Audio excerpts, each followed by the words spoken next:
देख रहे हैं हमारा खास प्रोग्राम बात सरोकार की और मैं हूं आपके साथ सत्यम गौर। इसमें हम जनता से जुड़े मुद्दों को उठाते हैं और आज हमारे पास एक ऐसा ही मुद्दा सामने निकल कर आया है।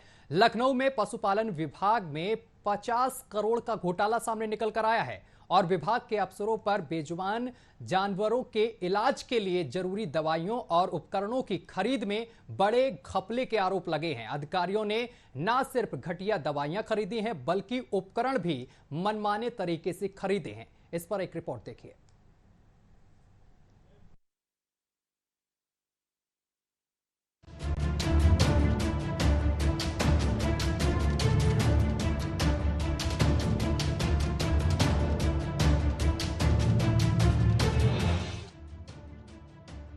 लखनऊ में पशुपालन विभाग में बड़े भ्रष्टाचार की पोल खुली है।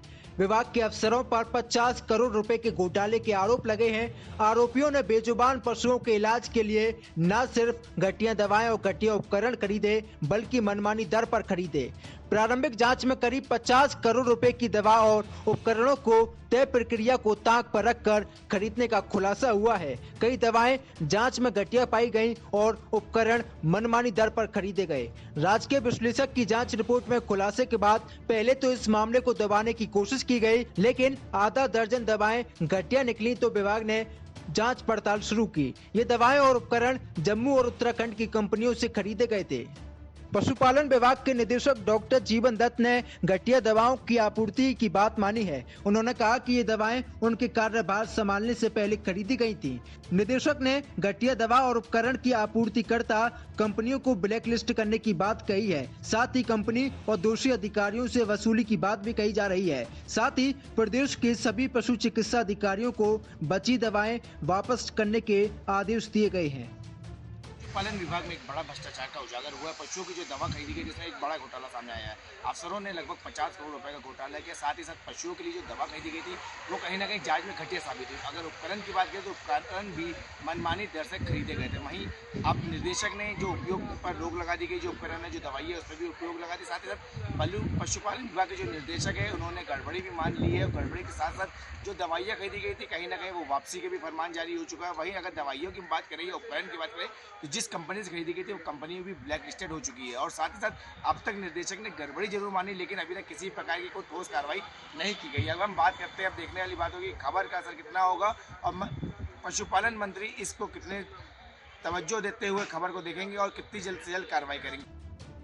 सरकारी खजाने को कैसे चपत लगाई आपको ये भी बताते हैं। पशुपालन विभाग में साल 2021-2022 के लिए जुलाई 2021 तक की 65 करोड़ में से 50 करोड़ रुपए खर्च कर दिए गए थे। ये खरीदी जैम के जरिए की गई लेकिन भुगतान मैनुअल किया गया। ये खरीदी जैम के जरिए की गई लेकिन भुगतान मैनुअल किया गया। जैम पर खरीदने की अवधि 10 दिन की होती है लेकिन कोविड की शर्त दिखाकर 5 दिन की बिड की गई। कई निविदाएं 7 दिन पहले ही खोल दी गयी।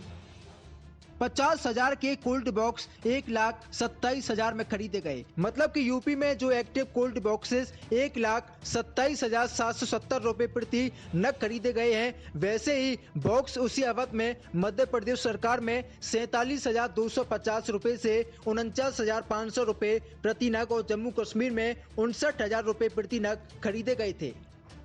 वॉक इन कूलर पहले 78 फिर 10 खरीदे गए और दोनों बार दरें अलग अलग थीं। आइल्स लाइनर रेफ्रिजरेटर के लिए 2 निविदा के बीच 1 महीने का अंतर था और दोनों की खरीद दर में 75,000 रुपए प्रति नग अंतर था।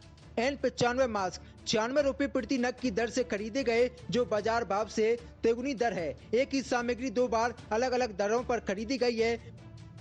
एक ही सामग्री 2 बार अलग अलग दरों पर खरीदी गई। कई सामग्री की क्रय दर 4,90,000 से ऊपर लेकिन 5 लाख से कम पर की गई ताकि क्रय आदेश 5 लाख की सीमा में ही रहे, जिससे कि खरीद शर्त न माननी पड़े। उपकरणों की खरीद में मनमानी के अलावा दवाएं भी जांच में फेल हुई हैं। आइवरमेक्टिन और फेनबेंडाजोल बोलस जो पशुओं के पेट में केंचुए बाह्य परजीवियों किलनी के इलाज में उपयोग होती है। इंजेक्शन डोरामेक्टिन जो आंतरिक और बाह्य परजीवियों के इलाज में इस्तेमाल होता है। फेनबेंडाजोल और आइवरमेक्टिन बोलस। हल्क्यूनल बोलस जो पशुओं के पैचिस और डायरिया के इलाज में उपयोग होती है। Albendazole bolus Albonil forte bolus जो round worm, tape worm, liver fluke परजीवियों के इलाज में उपयोग होती है।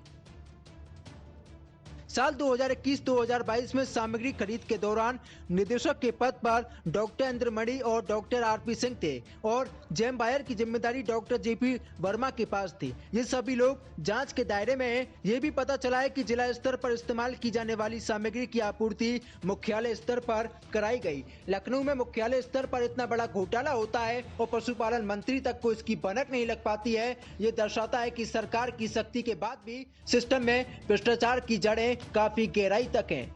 न्यूज वॉच इंडिया के लिए लखनऊ से शुभम पांडे की रिपोर्ट।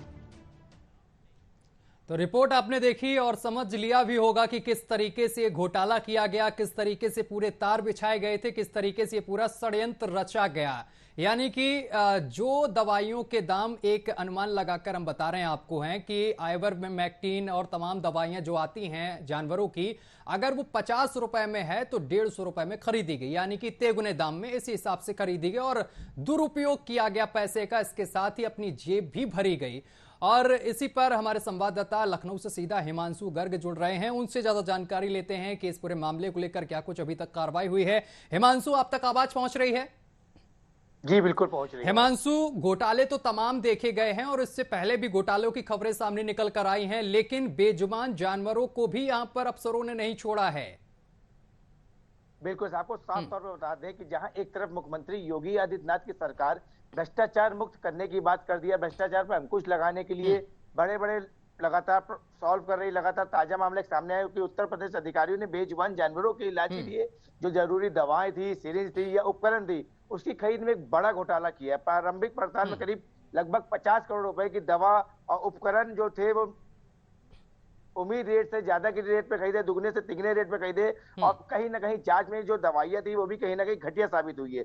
पशुपालन विभाग में भ्रष्टाचार, दवाइयां, उपकरण, मनमानी पर रोक की वापसी का फरमान भी जारी हो चुका है, लेकिन अगर बात करें कार्रवाई की तो अभी तक किसी प्रकार की कोई भी कार्रवाई नहीं हुई है। और वहीं अगर हम बजट की बात करते हैं तो ये बजट एक साल का लगभग निर्धारित किया गया था 65 करोड़ रुपए, लेकिन मनमानी तरीके से खरीदना था, जेम के जरिए खरीदा गया, इसलिए इन्होंने 4 महीने में ही लगभग 50 करोड़ रुपए का भुगतान खर्च कर चुके हैं। अब आने वाले देखा जाए 8 महीने बचते, 8 महीने में सिर्फ 15 करोड़ रुपए ही शेष बचे थे।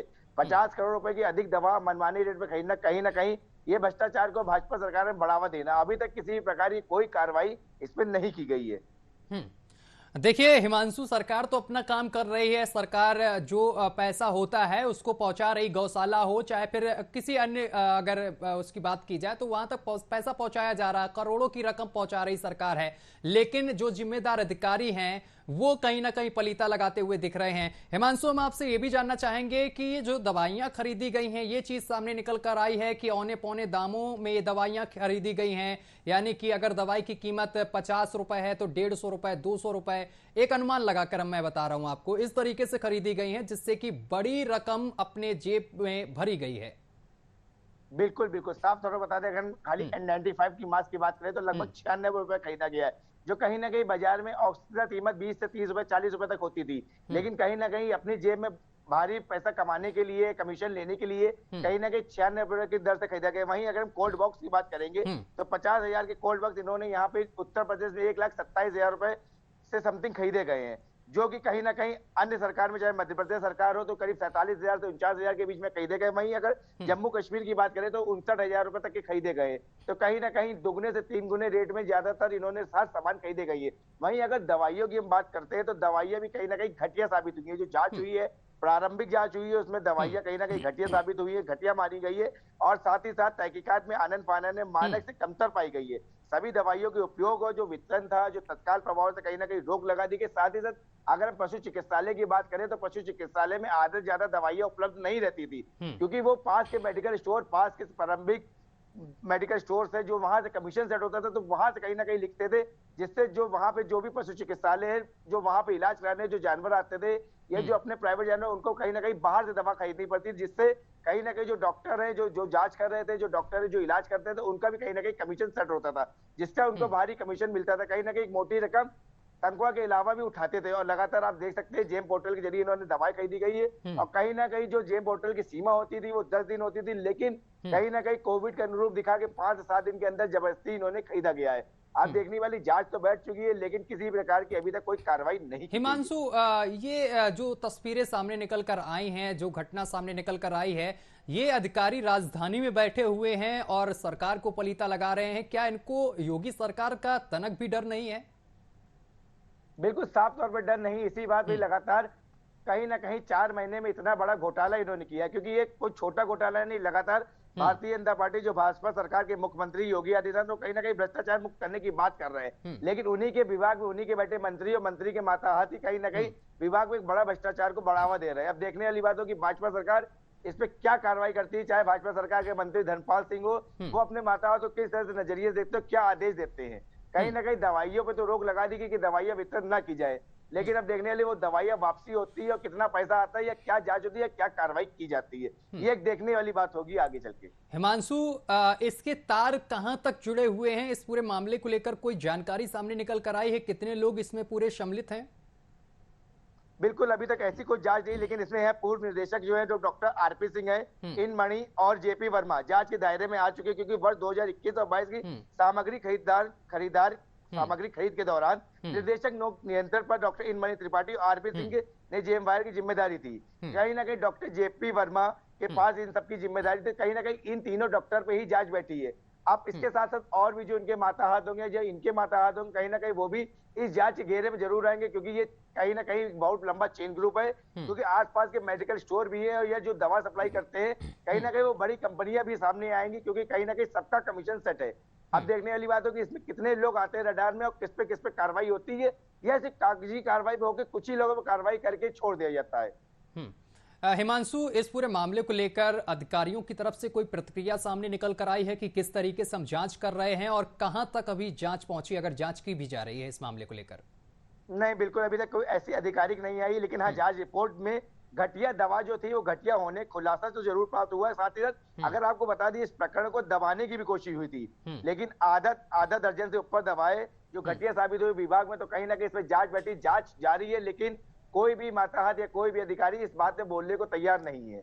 अब देखने वाली बात होगी कि मंत्री जो हैं, पशुपालन मंत्री, वो किस नजरिए इस पर जांच करते हैं और किस नजरिए से इसको देखते हैं और क्या कार्रवाई करते हैं। इसके साथ ही हिमांशु, कई तरीके से अगर ग्रामीणों की सुनी जाए, जो ग्रामीणों का आरोप है, ग्रामीणों ने इससे पहले भी आरोप लगाए हैं डॉक्टरों पर कि जब उनके पशु बीमार हो जाते हैं और वो सरकारी अस्पताल फोन करते हैं तो डॉक्टर बड़ी लापरवाही करते हैं, आने में आनाकानी करते हैं।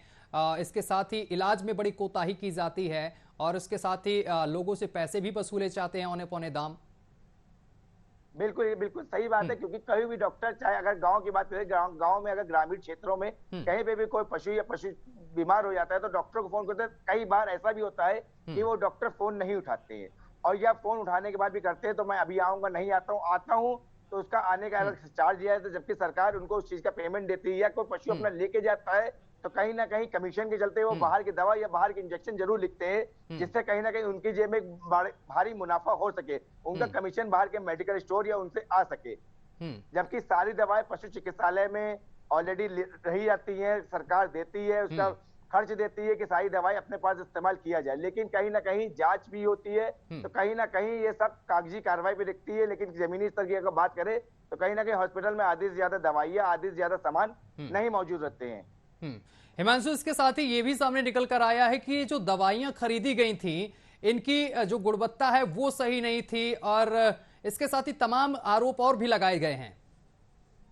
बिल्कुल, पशु चिकित्सालयों ने जो जांच में पाया गया, कहीं ना कहीं दवाइयां अनुमोदक थी, कहीं नहीं थी, सही क्वालिटी नहीं, इसीलिए इस पे वितरण पे रोक लगाई गई है। और आपको एक बात और बता, जो सभी दवाएं थी जम्मू और उत्तराखंड की कंपनियों से खरीदी गई है। पड़ताल में भी पता चला गया कि खरीद के लिए तय प्रक्रिया व नियम को नजरअंदाज भी किया गया, क्योंकि हर कदम पर अनियमितताएं दिखी हैं। कहीं ना कहीं ये जो बजट था 2021 और 22 पूरे साल के लिए था, तो कहीं ना कहीं एक बड़ा सवालिया निशान यहाँ पे भी खड़ा होता है। जो एक बजट 21 और 22 एक पूरे साल के लिए था, वो आधे से ज्यादा बजट, लगभग 65 करोड़ का बजट जो एक साल के लिए था, वो 4 महीने में लगभग 50 करोड़ रुपए खर्च कर देना एक बड़ी बात होती है। और वो भी इस दौर में कि जहां पे कहीं ना कहीं सरकार लगातार अपराधियों पे और भ्रष्टाचारियों के खिलाफ लगातार अभियान चला रही है। अभी भाजपा सरकार को 100 दिन पूरे हुए, लगातार सभी मंत्री अपने अपने विभाग को लेकर के प्रेस कॉन्फ्रेंस करते नजर आ रहे हैं, 100 दिन का कार्य करते नजर आ रहे हैं। उसके देखिए बड़ा घोटाला सामने आया है, कहीं ना कहीं इसमें कई मंत्रियां भी शामिल हो सकते हैं, कई डॉक्टर शामिल होंगे, कहीं ना कहीं माताहार शामिल होंगे। अब देखने वाली बात तो कितने लोग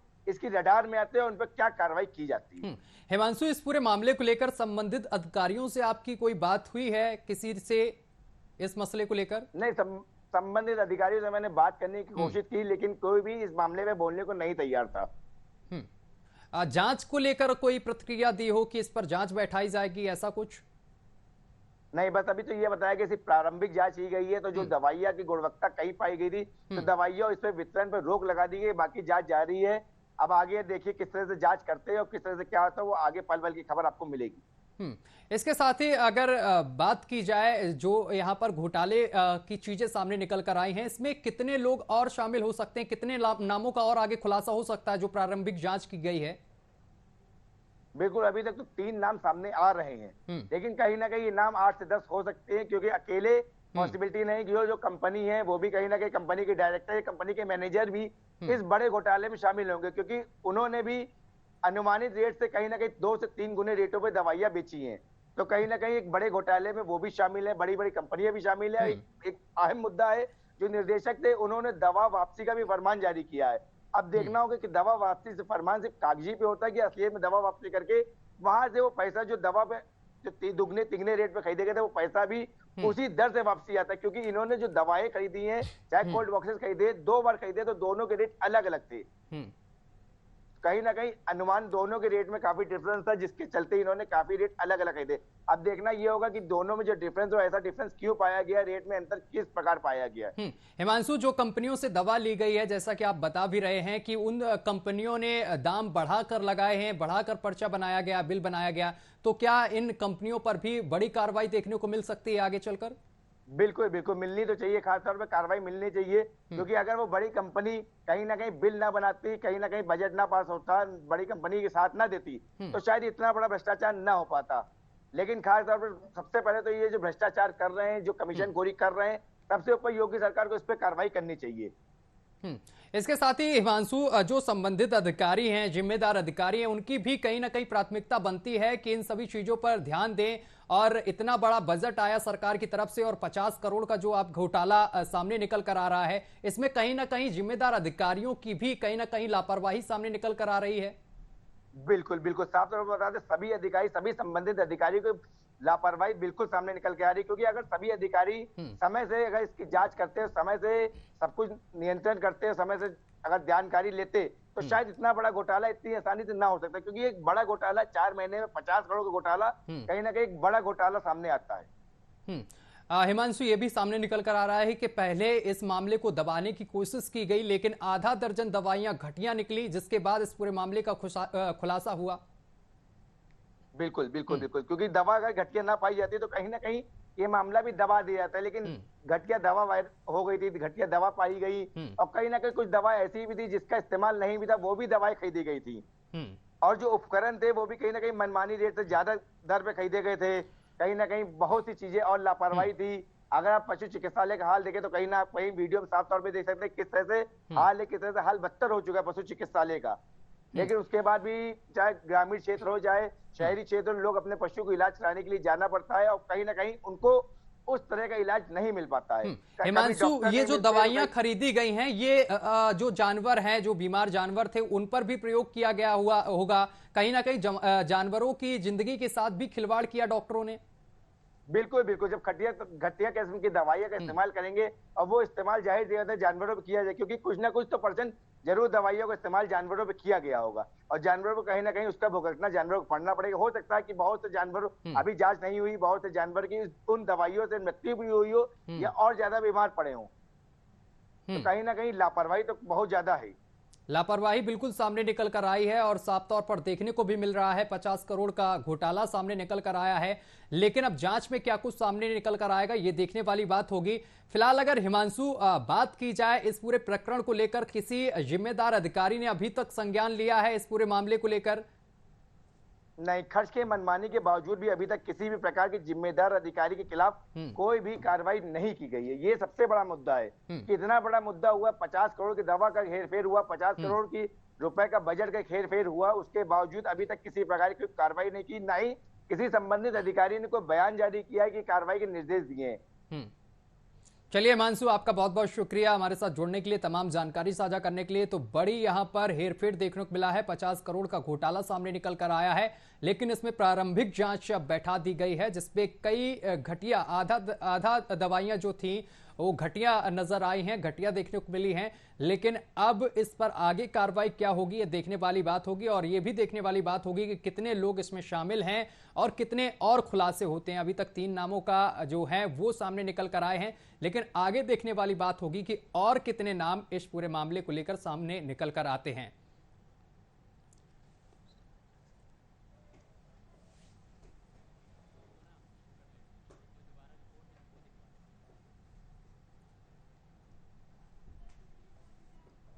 तो बड़ा घोटाला सामने निकल कर आया है, पशुओं के साथ यहां पर खिलवाड़ किया गया है, दवाइयों से हेरफेर की गई है और घटिया दवाइयों का प्रयोग किया गया है, घटिया दवाइयों की खरीद की गई है। एक बार फिर से आपको पूरी रिपोर्ट दिखाते हैं कि आखिर क्या कुछ पूरा मामला है।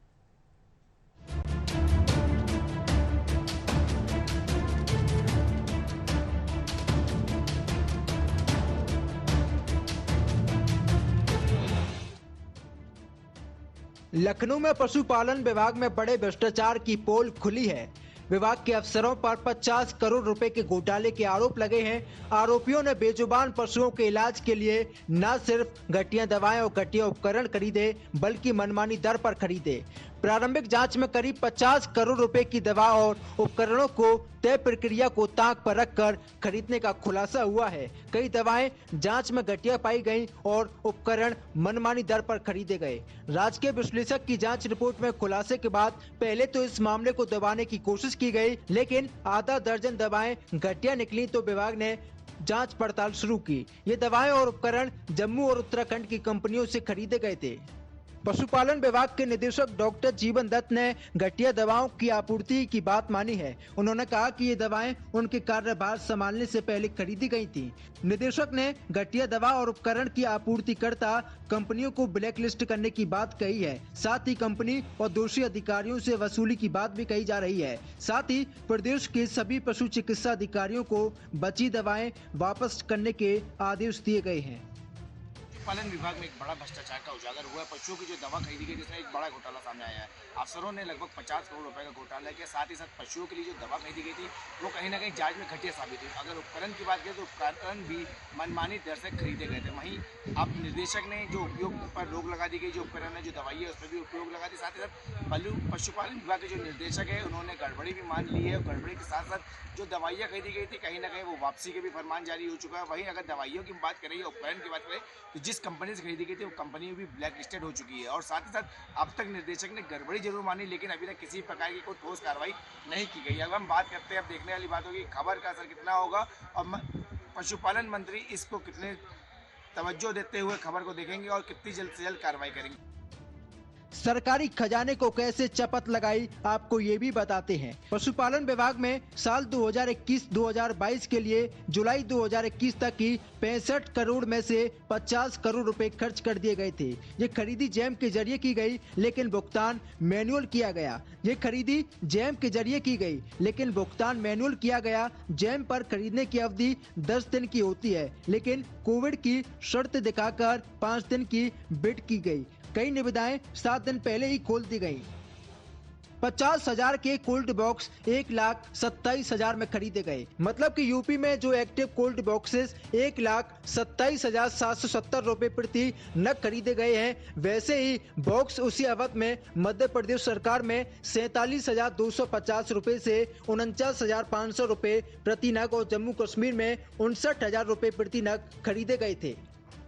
वॉक इन कूलर पहले 78 फिर 10 खरीदे गए और दोनों बार दरें अलग अलग थीं। आइल्स लाइनर रेफ्रिजरेटर के लिए 2 निविदा के बीच 1 महीने का अंतर था और दोनों की खरीद दर में 75,000 रुपए प्रति नग अंतर था।